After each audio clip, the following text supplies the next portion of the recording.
শেখ হাসিনার বিচারের জন্য দেশে নির্বাচন বিলম্ব করা যাবে না বলে মন্তব্য করেছেন বিএনপির স্থায়ী কমিটির সদস্য ইকবাল হাসান মাহমুদ টুকু। রাজধানীর একটি হোটেলে ঢাকাস্থ সিরাজগঞ্জ সাংবাদিক সমিতির বার্ষিক সাধারণ সভা, নতুন কমিটি গঠন এবং ইফতার মাহফিলে অনুষ্ঠানে তিনি কথা বলেন। টুকু বলেন, শেখ হাসিনার বিচার সময় সাপেক্ষ বিষয়, কিন্তু এ কারণে নির্বাচন থেমে থাকতে পারে না।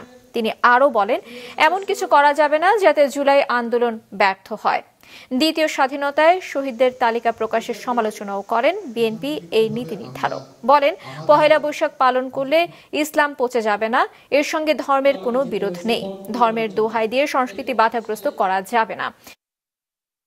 কেউ যদি বলে যে হাসিনার বিচার যতদিন না হবে ততদিন নির্বাচন হবে না, তা হাসিনার বিচারকে আমরা চাই না? হাসিনা আমাদের নির্যাতন করে নাই? হাসিনা নির্বাচন মাস্ট হতে হবে, যে কোনো গভর্নমেন্ট আসুক। আর নির্বাচন না সাথে যদি ত্যাগ করা হয়, হাসিনার সাজা হইতে ফাঁসি হইতে 7 বছর লাগবে। আমি 7 বছর বসে কি তামুক খামো? বললে তো হবে না, ইম্যাচুরের মধ্যে কথা বললে হবে না। তো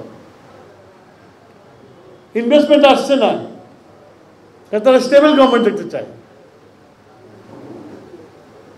এই সব মিলিয়ে আমাদের যে বিজয়, সেই বিজয়টা যেন অহদের যুদ্ধের মতো না হয়, এটা খেয়াল রাখতে হবে।